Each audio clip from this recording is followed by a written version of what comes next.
Bonjour et bienvenue dans cette nouvelle vidéo. Comme la miniature l'indique, quand on n'a pas d'idée, eh bien, autant copier celle des autres.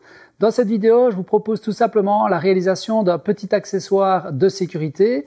Alors, cette idée n'est pas de moi, elle est tout simplement de Johan, donc l'atelier Floki. Pour celui qui ne le connaisse pas, allez visiter sa chaîne et abonnez-vous. Bien évidemment, pour ceux qui me suivent depuis le début, évidemment, vous connaissez mon camarade. Et donc, c'est un déflecteur arrière que je vous propose tout simplement. Ça va vous permettre de travailler en sécurité lorsque vous allez débiter des fines languettes ou des petites pièces de bois à la scie à format ou bien avec une scie sous table. Donc je vous laisse avec les images de fabrication. Il n'y a rien de bien compliqué. Tout est détaillé pour que vous puissiez le reproduire chez vous également si vous le souhaitiez. Et puis on revient en fin de vidéo pour parler de tout ça. Voilà.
Donc comme vous avez pu voir, rien de bien compliqué. Donc c'est tout simplement moi ici une planche d'EVA parce que j'avais des chutes qui fait 30 mm d'épaisseur finie. J'ai mis 2 aimants qui peuvent supporter 6,5 kg chacun avec un petit trou évasé pour pouvoir mettre une vis.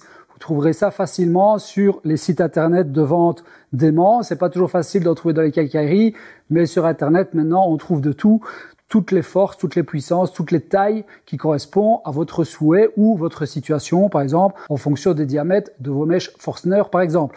Au niveau des poignées, c'est pareil. Moi, j'ai récupéré une poignée d'un vieux poussoir que j'avais avec ma scie à ruban, mais on peut très bien utiliser des poignées de meubles qu'on aurait quelque part qui traînent, ou si on a démonté des façades de meubles, même pourquoi pas en récupérer en déchetterie pour les gens qui pourraient récupérer. Il n'y a rien de bien compliqué. Il faut juste qu'elle soit suffisamment bien ancrée pour pouvoir la décoller, puisqu'il faut des aimants suffisamment costauds pour que ça tienne sur la table de votre machine. Alors les personnes qui n'auraient pas des tables en fonte ou en métal, par exemple les scies sous table en aluminium, c'est mon cas, eh bien il suffit de mettre du double face. Donc là où vous avez vos aimants, eh bien vous allez mettre du double face juste pour le positionner. Alors le double face, il existe des double faces qui sont hyper puissants.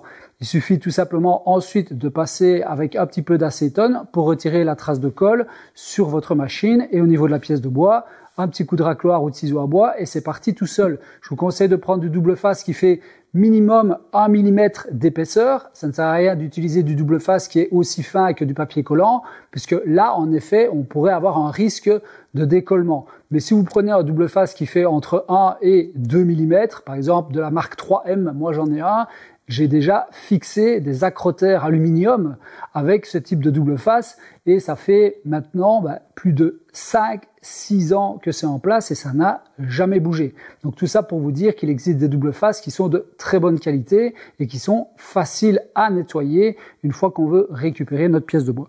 Donc voilà un petit peu comment réaliser cette petite pièce. Je remercie Johan, j'avais pas d'idée, comme je l'ai dit en début de vidéo, et je me suis dit, comme je prépare enfin les modules pratiques dans ma formation, puisque j'ai fini tous les modules sécurité, premiers soins, incendie, et puis réaction aux incidents. Donc maintenant, ça y est, je vais enfin pouvoir passer au module pratique sur les machines stationnaires, et c'était l'occasion donc de fabriquer ce petit accessoire de sécurité. Voilà, je vous souhaite à tous une bonne soirée ou une bonne journée en fonction de l'heure à laquelle vous avez regardé cette vidéo et je vous dis à bientôt pour de nouvelles aventures. Salut, salut!